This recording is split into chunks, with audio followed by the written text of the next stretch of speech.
Assalamualaikum.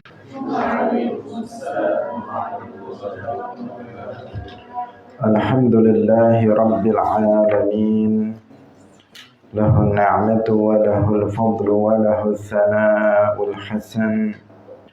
Wassalawatullahil barrir rahim wal malaikatil muqarrabin ala sayyidina wa maulana Muhammadin wa ala alihi wa ashabihi tayyibin tahirin. Allahumma la sahla illa ma ja'altahu sahla wa anta taj'alul hazna idza syi'ta sahla. Allahumma arzuqna al-ikhlasa fin niyyati wal qawli wal amal. Wa ba'du. Ila Nabiyil Mustafa sallallahu alaihi wasallam wa ikhwanihi minal anbiya'i wal mursalin wa syuhada'i was salihin, khususan ila sultanil awliya Syekh Abdul Qadir Al-Jilani wa Syekh Ahmad Ar-Rifa'i wa Syekh Bahaidina Naqsyabandi wa Syekh Abdullah Al-Harari wa ila arwahi muassisi jam'iyyati Nahdlatul Ulama Syekh Muhammad Hashim Ash'ari wa Syekh Bisri Sansuri wa Syekh Abdul Wahab Hasbuwah wa ila arwahi jami'i ahli al-qubur minal muslimin wal muslimat. Al-Fatihah. A'udzu billahi minasy syaithanir rajim. Bismillahirrahmanirrahim. Alhamdulillahi rabbil alamin. Ar-Rahmanir Rahim. Maliki yaumiddin. Iyyaka na'budu wa iyyaka nasta'in. Ihdinas siratal mustaqim. Siratal ladzina an'amta 'alaihim ghairil maghdubi 'alaihim waladdallin. Amin. Hadirin hadirat kaum muslimin muslimat, pemirsa Madu TV rahimakumullah. Alhamdulillah, kita bersyukur kepada Allah Subhanahu wa taala pada pagi hari ini. Allah Subhanahu wa taala masih melimpahkan nikmat-nikmatnya kepada kita semuanya. Nikmat yang tidak terhitung jumlahnya, khususnya nikmat taufik. Karena hanya dengan taufiknya kita pada pagi hari ini bisa hadir dalam majelis ilmu melanjutkan pengajian kitab Mukhtasar Ibn Abi Jamrah. Semoga Allah Subhanahu wa taala memberikan keistiqomahan kepada kita semuanya. Amin ya rabbal alamin. Salawat dan salam semoga tetap terlimpahkan kepada Nabi Agung Nabi Muhammad sallallahu alaihi wasallam, para sahabatnya, keluarganya, serta seluruh umat Islam yang mengikuti beliau ila yaumil qiyamah. Hadirin rahimakumullah, mari kita mengikhlaskan niat kita masing-masing. Kita hadir dalam majelis ilmu ini semata-mata thalabul ilmi lillahi ta'ala. Pagi hari ini kita sampai pada hadis nomor 214. Qala al-musannif rahimahullahu ta'ala an Abi Tha'labata al-Khushani qala qultu ya Nabi Allah inna bi ardi qaumin ahli kitabin afana'kulu fi aniyatihim wa bi ardi saydin asidu bi qawsi wa bi kalbi alladhi laysa bi mu'allamin wa bi kalbil mu'allami fama yasluhu li. An Abi Tha'labata, saking Abi Tha'labah Al-Khushani, qala ucap sapa Abu Tha'labah, Qultu ngucap sapa ingsun, ya Nabi Allah, he Nabi ne Gusti Allah, inna bi ardi qaumin, inna sak temene kita iku bi ardi qaumin ana ing dalem bumine kaum ahli kitabin, rupane ahli kitab. Boleh juga dibaca bi ardi qaumi ahli kitabin, ing dalem tanah utawa bumi ne kaume ahli kitab. Afana qulu ana ta mangan sapa kita fi aniyatihim ing dalem pira-pira wadahe ahli kitab.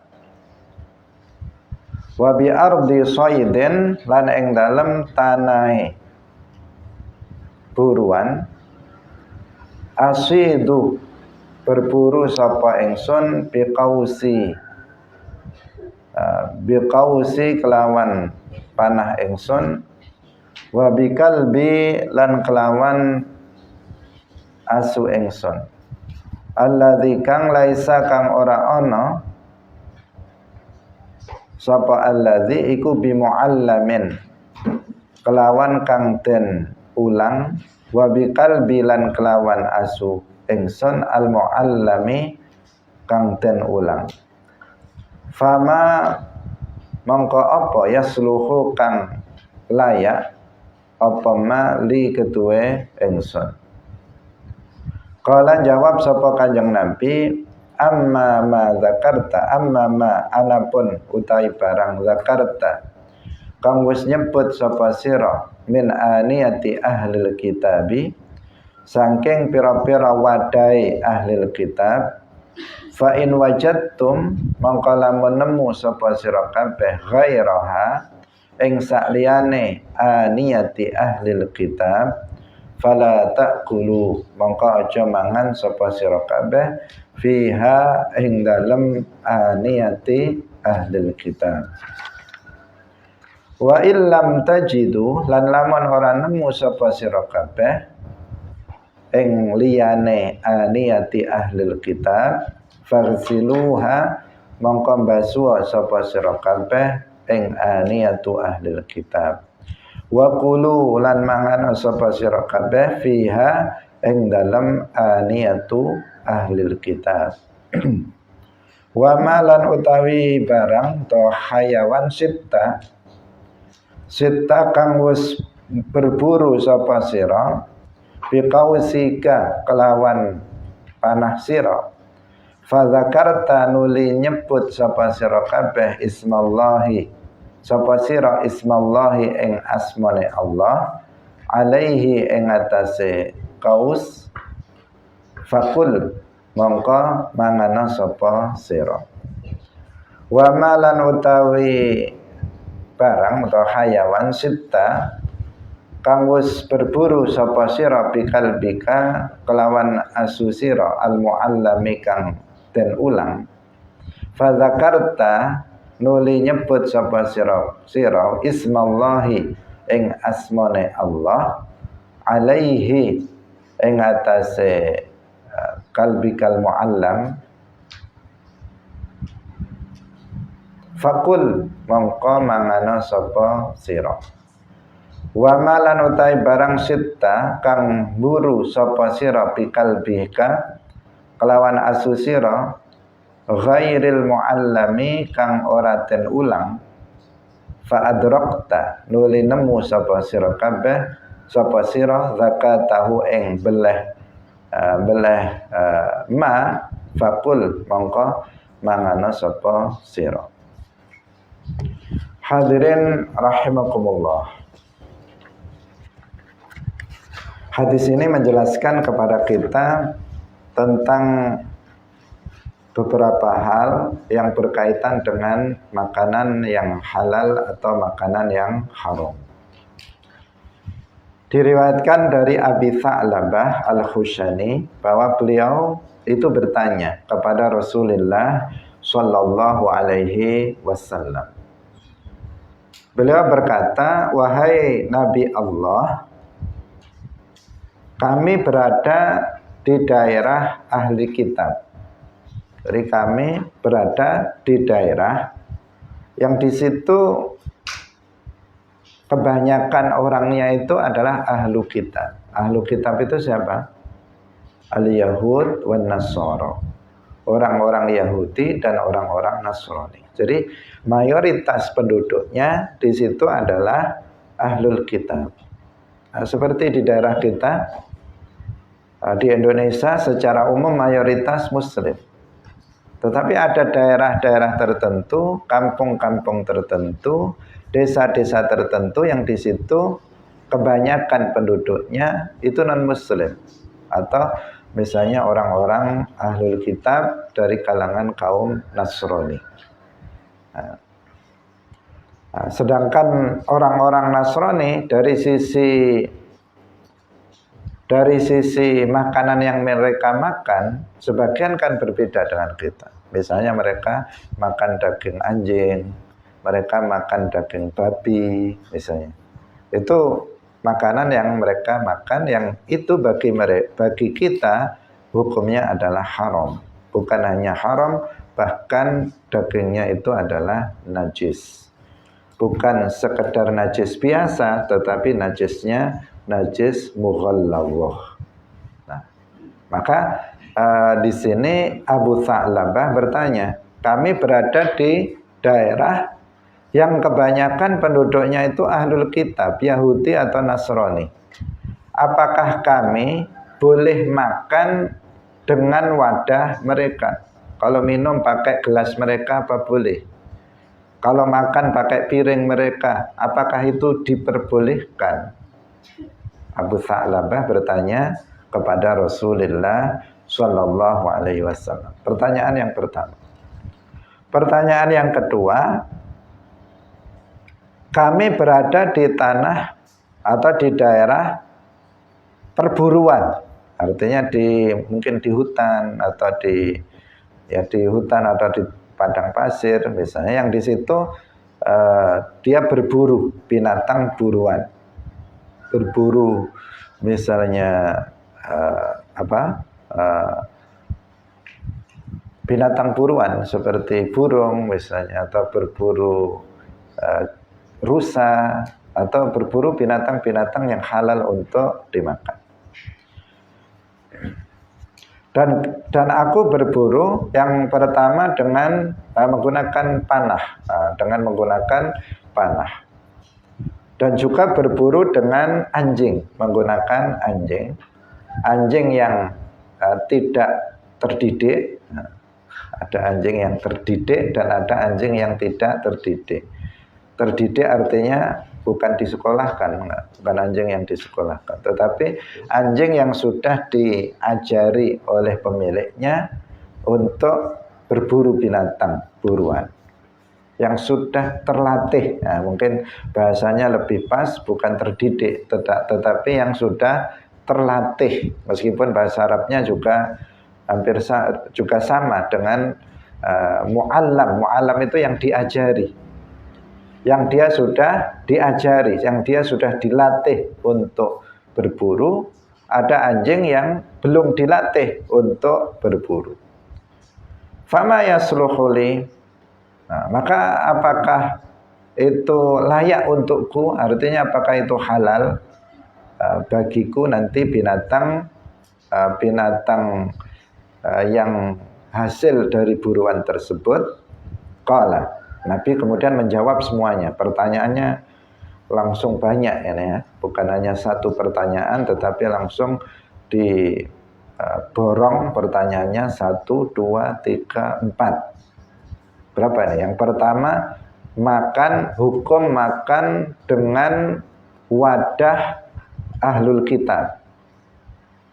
Makan atau minum dengan wadah milik ahlul kitab. Yang kedua, berburu dengan menggunakan panah.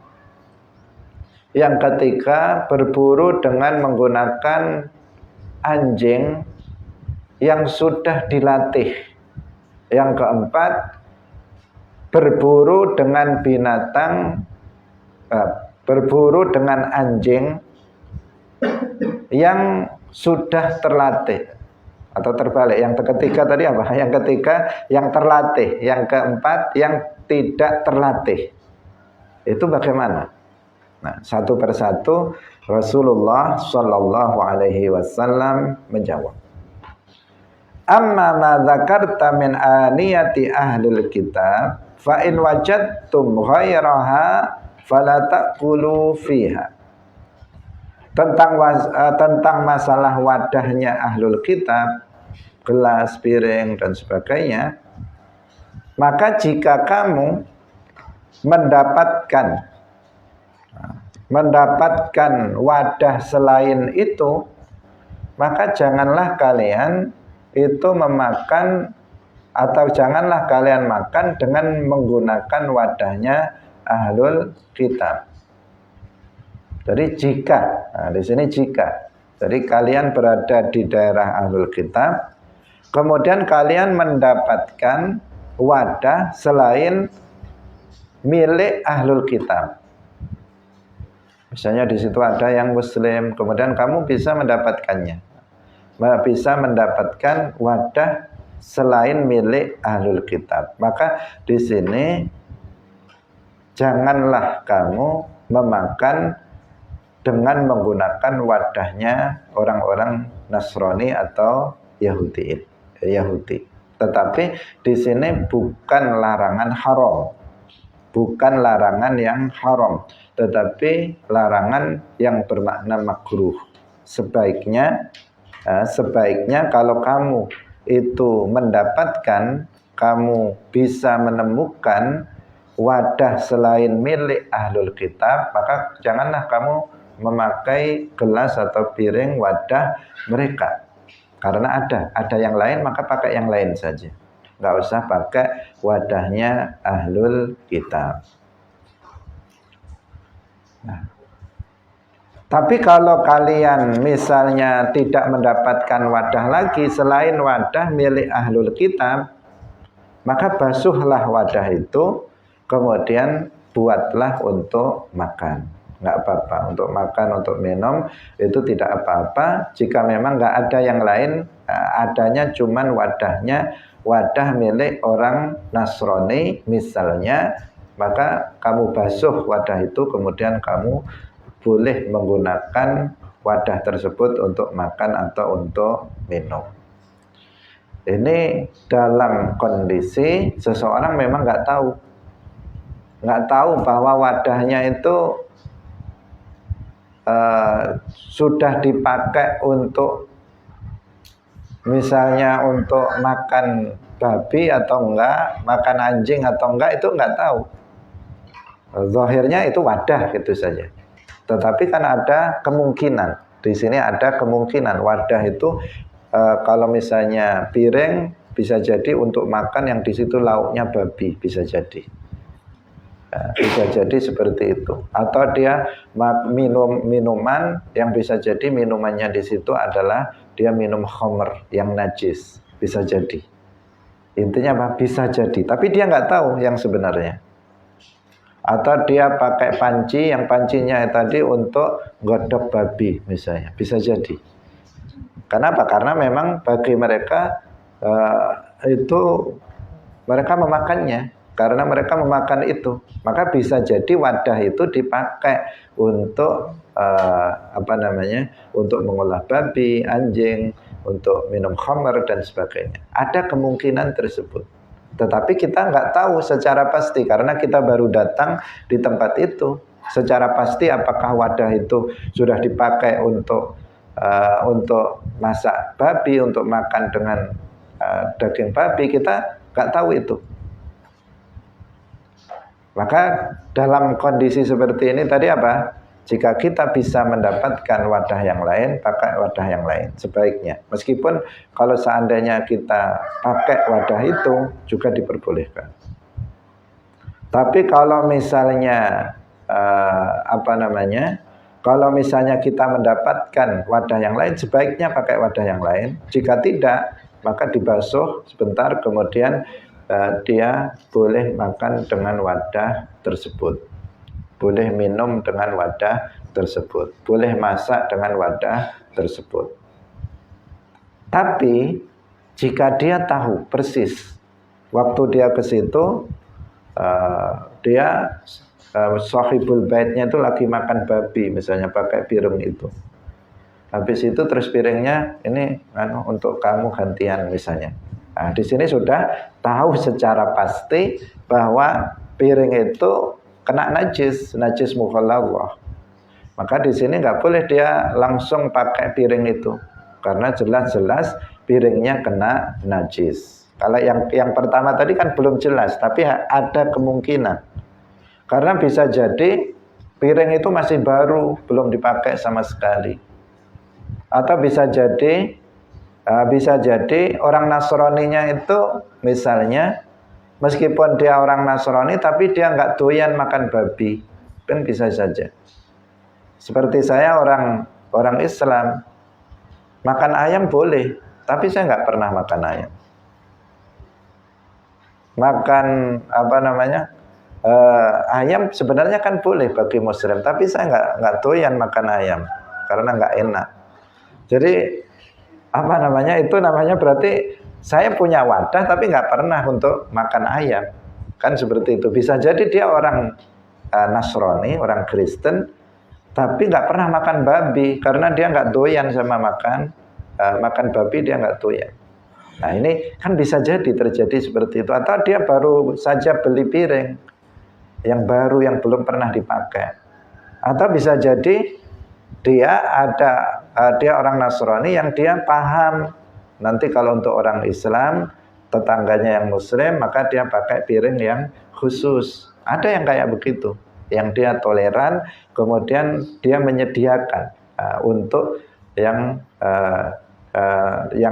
Muslim dengan wadah selain yang mereka pakai.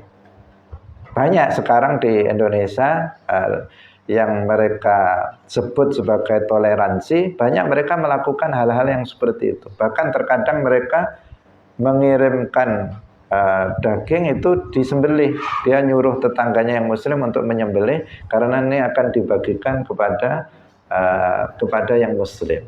Ada juga yang begitu. Nah, karena itu kan ada kemungkinan tidak pasti, sesuatu itu tidak pasti. Karena nggak pasti, maka jika kamu bisa mendapatkan wadah yang lain, pakai wadah yang lain. Jika tidak, maka silahkan memakainya, dibasuh dulu, baru kamu memakai wadah tersebut. Bisa difahami ya, kondisinya berbeda antara yang pertama dan yang kedua. Yang disebut Nabi di sini dikatakan ini belum pasti kalau dia kena najis. Karena itulah maka jika kalian bisa mendapatkan wadah yang lain, maka pakailah yang lain. Jangan pakai wadahnya orang ahlul kitab. Tapi larangan jangan itu adalah larangan makruh, bukan haram. Nah ini sudah jelas bagi kita. Sekarang permasalahan yang kedua, yaitu masalah binatang buruan. Seseorang berburu dengan panah, misalnya, karena kalau berburu binatang buruan yang liar, tentu dia harus pakai anak panah di sini, qaus. Bagaimana? Rasulullah Shallallahu Alaihi Wasallam bersabda, jika kamu ketika melepaskan anak panah untuk diarahkan ke binatang buruan itu, kamu menyebut nama Allah, kamu mengatakan Bismillahirrahmanirrahim, jelek langsung kena. Misalnya, itu apa? Maka itu halal. Kamu boleh untuk memakannya. Itu kalau memakai anak panah yang dia dia matinya itu karena ketajaman dari panah tersebut. Berbeda kalau dia pakai senapan, senapan yang pelurunya itu tumpul, senapan kan pelurunya dia tumpul. Dia bisa menembus badan dari binatang itu karena kecepatannya. Nah, karena sangat cepat sehingga ketika mengena langsung bisa tembus dan mati binatang itu. Nah, itu tidak halal. Nah, meskipun dengan menyebut Bismillahirrahmanirrahim, dor misalnya itu tidak halal. Kalau panah itu karena dia membunuhnya karena ketajamannya, maka itu dihukumi halal ketika dia menyebut nama Allah. Ketika memanahkannya dia menyebut nama Allah. Itu permasalahan yang kedua. Sekarang permasalahan yang ketiga, wa masitta bikal muallami fa dzakarta smallahi alaihi faqul. Kamu punya anjing, anjingnya anjing yang kamu sudah latih. Anjing yang sudah dilatih. Dilatih untuk berburu. Nah, tentu saja dilatih untuk berburu. Bahwa kalau dia nanti berburu, kemudian dia terekam binatang buruannya itu. Ini kan anjing-anjing memang memiliki, sebagian anjing memiliki keahlian seperti itu untuk dijadikan alat dalam berburu. Sekarang yang pertama, jika anjingnya itu anjing yang terlatih, kamu sudah melatihnya untuk berburu. Dan ketika kamu misalnya di sana ada rusa, langsung dilepaskan. Ketika melepaskan itu dia membaca basmalah, maka binatang buruan dari anjing itu hukumnya adalah halal. Boleh untuk dimakan. Karena itu Nabi mengatakan fakul, maka makanlah. Berarti boleh untuk dimakan. Tentu yang kena najis anjing dibasuh sesuai dengan ketentuan najis mughalladhah yang kena oleh anjing itu. Wa masitta bika, yang kena najis, yang enggak kena najis yang enggak. Wa masitta bika ghairil muallami, yang berikutnya yang kamu buru dengan anjing yang tidak terlatih, maka dilihat ketika anjing itu misalnya ini tidak terlatih, sangat beda dengan yang terlatih hukumnya. Jadi tidak berbicara tentang baca basmalah atau enggak di sini. Ketika anjing itu menerkam binatang buruan itu, kemudian kita kejar dan ternyata binatang buruannya masih hidup. Masih hidup, yang di situ ada hayatun mustaqirrah. Artinya hidupnya betulan. Betulan itu ya mesti hidup betulan. Maksudnya dia masih hidupnya itu ikhtiariah, bukan dia sedang sakaratul maut, enggak. Dia sedang gerakannya itu bukan gerakan karena mau mati. Karena binatang kalau sudah mau mati kan kejet-kejet ya. Ini berarti dihukumi sudah mati nih.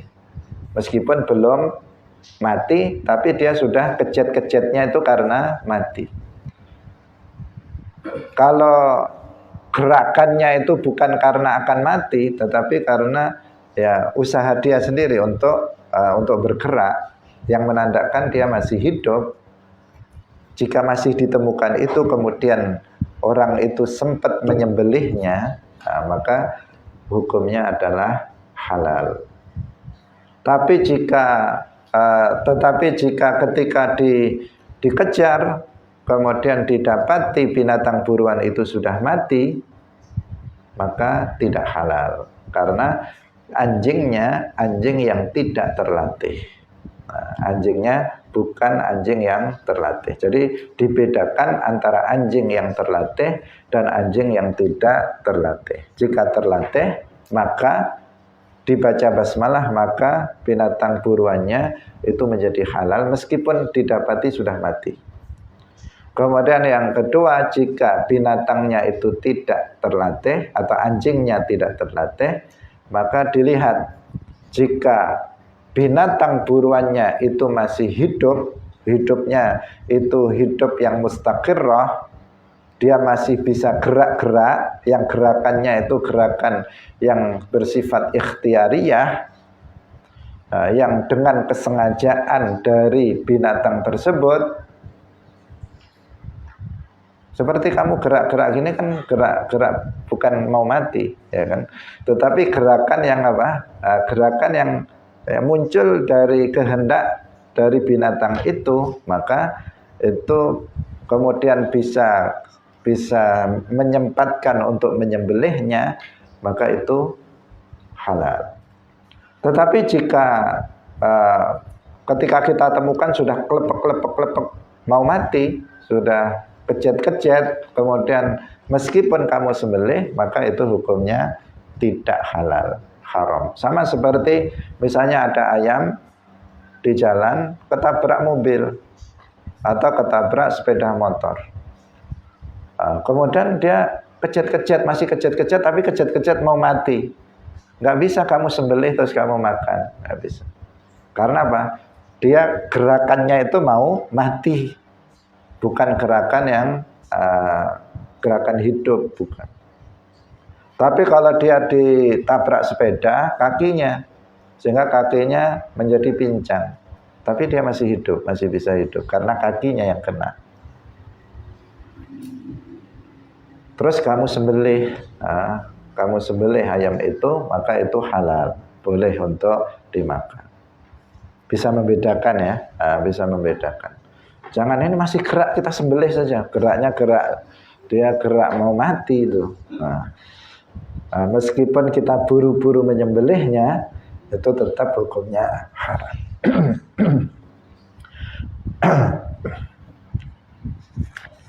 Hadirin rahimakumullah, kita lanjutkan pada pembahasan berikutnya. Hadis nomor 215. An Asma'ah radhiyallahu anha qala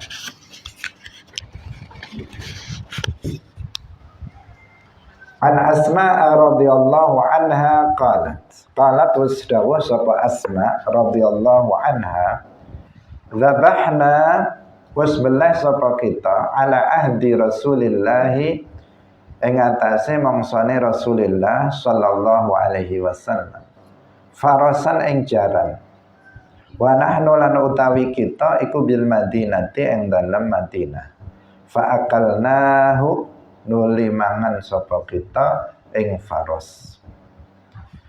Hadirin rahimakumullah, hadis ini menjelaskan kepada kita bahwa daging kuda itu halal. Daging kuda itu halal.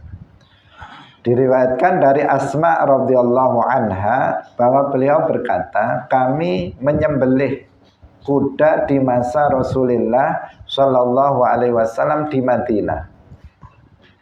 Jadi pertama beliau mengatakan menyembelih kudanya itu di masa Rasulullah dan melakukannya di Madinah, yang menunjukkan bahwa Rasulullah sallallahu alaihi wasallam itu mengetahui bahwa sebagian para sahabat ada yang menyembelih kuda itu kemudian dimakan, itu Nabi mengetahuinya. Dan meskipun Nabi mengetahuinya, tetapi Nabi tidak melarangnya. Maka itu menunjukkan bahwa itu diperbolehkan dan berarti itu halal untuk dimakan. Daging kuda itu halal untuk dimakan. Kenapa? Karena jika daging kuda itu haram untuk dimakan, niscaya Nabi akan melarang para sahabat untuk menyembelih dan memakannya. Karena Nabi Shallallahu Alaihi Wasallam tidak akan mungkin mendiamkan terjadinya kemungkaran. Nggak akan mungkin Nabi melihat sebuah perbuatan yang haram, kemudian Nabi membiarkannya. Itu tidak mungkin. Nabi pasti melarangnya jika seandainya itu memang mungkar atau perkara yang maksiat, yang haram. Tapi dalam kasus ini Nabi enggak. para sahabat menyembelih kuda kemudian dimakan di Madinah. Nabi mengetahuinya, Nabi tidak melarangnya. Nabi mendiamkannya, yang itu menunjukkan bahwa daging kuda itu halal untuk dimakan. Silahkan kalau mau makan daging kuda, tapi kudanya di mana yang mau disembelih? Kalau kita mau beli kuda, harganya juga mahal. Harganya mahal. Sudah sangat jarang di daerah kita, sudah sangat jarang keberadaan kuda. Kalaupun ada, itu harganya mahal. Seandainya ada yang ingin makan, maka tidak masalah, halal hukumnya, halal memakan daging kuda. Ani bin Umar radhiyallahu anhuma. Berbeda dengan khimar. Kalau khimar kemarin sudah kita jelaskan. Kalau khimarnya khimar ahli, artinya khimar yang dipelihara oleh orang, keledai yang dipelihara oleh orang untuk angkat-angkat, untuk dinaiki sebagai kendaraan, maka itu hukumnya haram. Tapi kalau khimarnya atau keledainya itu keledai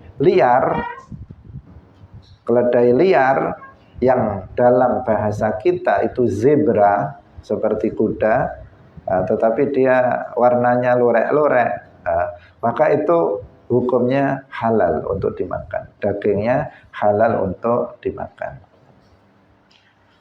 Ani bin Umar, kita lanjutkan.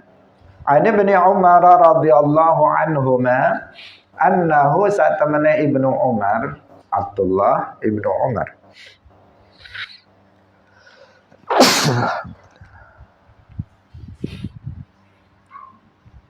Annahu satamana Ibnu Umar iku sami'a murungu sapa Ibnu Umar an-nabiyya ing Kanjeng Nabi sallallahu alaihi wasallam.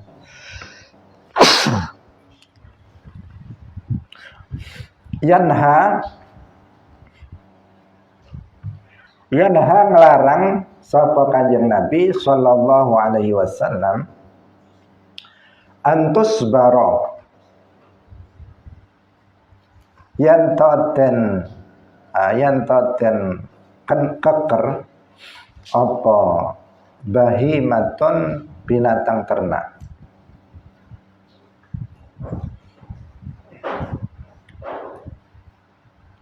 Apa bahimatun binatang ternak au ghairuha utawa sakliyane bahimah lil qatli kanggo den pateni. Diriwayatkan dari Ibnu Umar radhiyallahu anhuma bahwasanya beliau mendengar Nabi sallallahu alaihi wasallam itu melarang untuk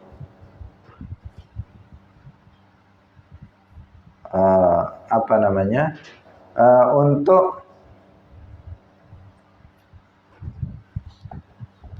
memenjarakan, macam memenjarakan apa nih bahasanya? Mengurung. Jadi untuk mengurung binatang ternak atau lainnya dengan tujuan untuk membunuhnya. Misalnya kamu memelihara burung, kemudian burungnya kamu kurung, nggak kamu kasih makan, nggak kamu kasih minum. Sehari masih hidup, 2 hari masih hidup, 3 hari mati karena nggak makan, nggak kamu kasih makan. Yang seperti itu hukumnya adalah haram.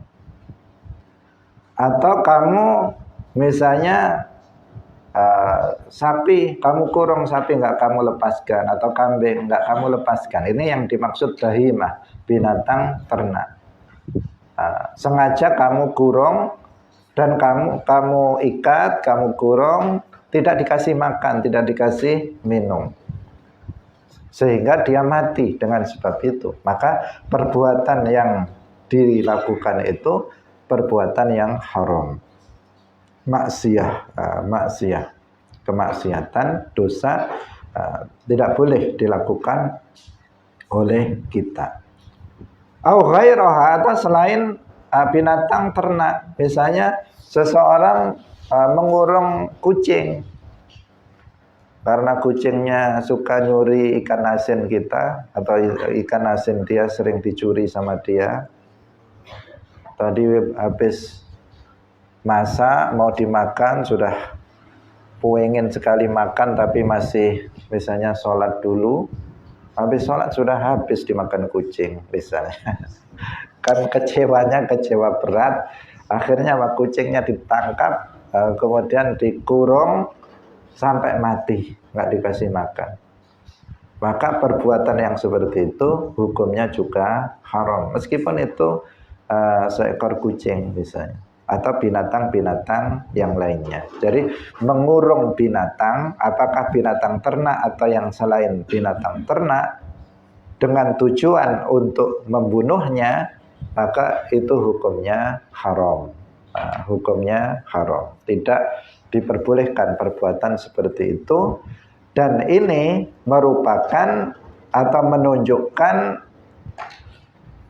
kasih sayangnya Rasulullah Shallallahu Alaihi Wasallam terhadap makhluk Allah. Bukan hanya manusia, yang tidak boleh diperlakukan seperti itu. Gak boleh seseorang misalnya memenjarakan manusia, kemudian gak dikasih makan, gak dikasih minum, meskipun itu untuk menghukumnya. Tidak boleh, harus dikasih makan, harus dikasih minum. Kepada manusia gak boleh. Apalagi ada sebagian orang kan yang mengurung, menyekap manusia merdeka disekap di sebuah rumah. Sering sekarang terjadi, kita mendengar berita-berita di TV juga, ada seseorang yang karena masalah hutang piutang, kemudian dia ditangkap, kemudian dikurung di sebuah kamar sampai berhari-hari. Ada sebagian yang sampai mati disekap di situ. Bahkan jika itu dilakukan, itu jelas haram. Jangankan kepada manusia, kita katakan kepada binatang saja nggak boleh. Dalam syariat Islam tidak diperbolehkan. Bahkan meskipun binatang itu bukan binatang yang boleh dimakan, yang haram dimakan, itu pun tidak boleh seseorang menyekap atau mengurung binatang dengan tujuan untuk dengan tujuan untuk membunuhnya, dengan bukti dia tidak memberikan makan atau minum. Kalau kamu mau memelihara burung, boleh apa enggak? Boleh saja, tetapi harus dikasih makan, harus dikasih minum. Jika kamu nggak bisa ngasih makan minum, lepaskan burung itu, biarkan dia makan di alam bebas. Dia cari makanannya sendiri di alam bebas. Kalau kamu punya kambing, kamu punya sapi, kamu nggak mau ngarit, atau kamu nggak mau mengembalakannya, lepas saja. Biar dia cari makan sendiri. Nanti biar diambil orang. Kalau di sini ya, kalau di sini kan seperti itu. Kalau di Arab kan ada namanya apa? Ada mar'ah, tempat pengembalaan umum, dilepas di tempat pengembalaan umum. Di daerah-daerah tertentu kambing itu juga dilepas untuk cari makan sendiri. Kalau di Jawa di sini nggak ada tempat pengembalaan. Kalau kita lepas ya makan tanaman tetangganya, disembelih sama tetangganya nanti jika merusak tanaman orang lain. Hadirin rahimakumullah. Jadi harus bertanggung jawab kalau kita memelihara atau kita misalnya mengurung binatang, maka harus bertanggung jawab untuk memberikan makan, memberikan minum yang cukup untuk binatang tersebut. Kita lanjutkan pada hadis yang berikutnya. Ini sudah kita terangkan dalam hadis sebelumnya. An Jabir bin Abdullah radhiyallahu anhuma qala wasdawu sapa Jabir ibn Abdullah naha nglarang nyegah utawa nglarang sapa nabiyyu kanjeng Nabi sallallahu alaihi wasallam yauma Khaybar ing dalem dinane perang Khaybar an luhumil humuri saking mangan daging keledai khimar. Wa rakhasa lan aweh rukhsah utawa menangaken ngolehaken sapa Kanjeng Nabi filuhumil khayli ing dalem mangan daging jaran. Nah, jadi kalau faros tadi dalam hadis yang sebelumnya kan disebut faros. Faros itu kuda, itu maknanya meliputi kuda jantan maupun kuda betina. Bahasa Arabnya faros, kuda secara umum. Kalau khayl itu biasanya digunakan untuk kuda jantan. Nah, itu untuk khayl. Tapi tadi sudah kita jelaskan bahwa kuda, baik itu kuda jantan atau kuda betina, dagingnya halal untuk dimakan berdasarkan hadis yang tadi. Nah, di sini juga memperkuat tentang kehalalan daging kuda. Disebutkan bahwa Nabi Shallallahu Alaihi Wasallam itu melarang di hari perang Khaybar untuk memakan daging khimar. Khimar yang dimaksud di sini tadi sudah kita jelaskan, yang dimaksud adalah khimar ahli. Nah, khimar ahli. Ahli artinya khimar yang hidup bersama manusia, yang dipelihara oleh manusia, dipakai untuk sebagai alat untuk transportasi. Nah, kalau dulu kalau mau bepergian naik khimar itu, atau digunakan untuk membawa barang-barang. Khimar yang kayak begitu itu yang haram hukum memakannya. Tapi khimar yang wahsy atau khimar yang dia liar, yang hidup di dunia liar, tidak dipelihara, maka itu hukumnya adalah halal. Hukumnya adalah halal, seperti yang tadi kita sebut, kita menyebutnya dengan nama binatang zebra. Wa rakhasa fi luhumil khayli, memberikan rukhsah, yang dimaksud di sini membolehkan. Bahwa Nabi membolehkan kita untuk memakan daging kuda. Ini memperkuat yang tadi sudah kita sebutkan dalam hadis sebelumnya, bahwa daging kuda itu hukumnya adalah halal. An Abi Tha'labah, kita lanjutkan satu lagi. An Abi Tha'labah al-Khushani radhiyallahu anhu qala wasdawa sapa Abu Tha'labah, naha wis nglarang sapa Nabi Kanjeng Nabi sallallahu alaihi wasallam an akli kulli dzinabin, saking makan saben-saben binatang kang duweni siung, minasibai saking binatang buas, minasibai saking binatang buas. Diriwayatkan dari Abi Tha'labah al-Khushani radhiyallahu anhu, beliau berkata, Nabi sallallahu alaihi wasallam melarang memakan setiap binatang yang memiliki taring. Nah, memiliki, bahasa Indonesianya, yang memiliki taring. Binatang buas yang memiliki taring, itu hukumnya adalah haram untuk dimakan.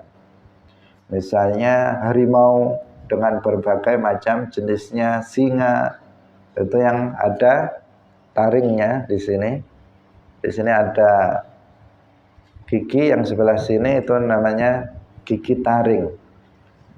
Kalau ada taringnya, yang taring itu dipakai, itu biasanya binatang yang punya taring itu binatang buas, pemakan daging. Nah, pemakan daging. Beda dengan pemakan tumbuhan kayak kambing, nggak ada taringnya. Atau sapi, nggak ada taringnya, giginya rata semua. Beda dengan harimau misalnya, atau dengan berbagai macam jenisnya, anjing atau serigala, maka di sini ada taringnya, karena mereka yang dimakan itu adalah binatang. Jadi hewan yang dimakan, dia makan rusa, bahkan dia makan orang juga. Nah, kalau ada orang di hutan sendiri ketemu sama harimau, orang pun bisa dimakan. Nah, dia pakai tarim. Nah, binatang yang modelnya kayak begitu, itu hukum memakannya haram. Hukum memakan dagingnya itu haram. Misalnya seseorang kemudian berhasil untuk menjebak harimau, berarti yang sering dilakukan di Sumatera misalnya, harimau Sumatera, meskipun oleh pemerintah itu termasuk dilindungi, nggak boleh diburu dan dibunuh. Menurut pemerintah, kemudian ada seseorang misalnya dia berusaha karena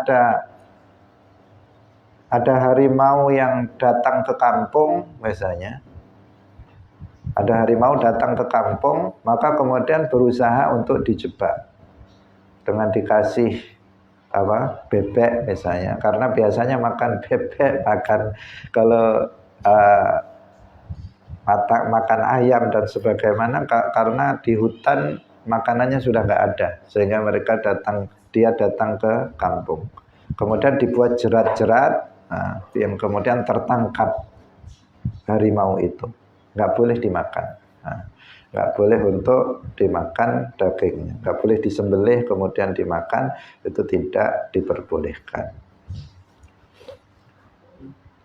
Hadirin rahimakumullah, ini yang kita pelajari pada pagi hari ini, semoga bermanfaat bagi kita semuanya. Barakallahu fikum, wallahul muwaffiq ila aqwamit thoriq. Wassalamualaikum warahmatullahi wabarakatuh. La ilaha illallah.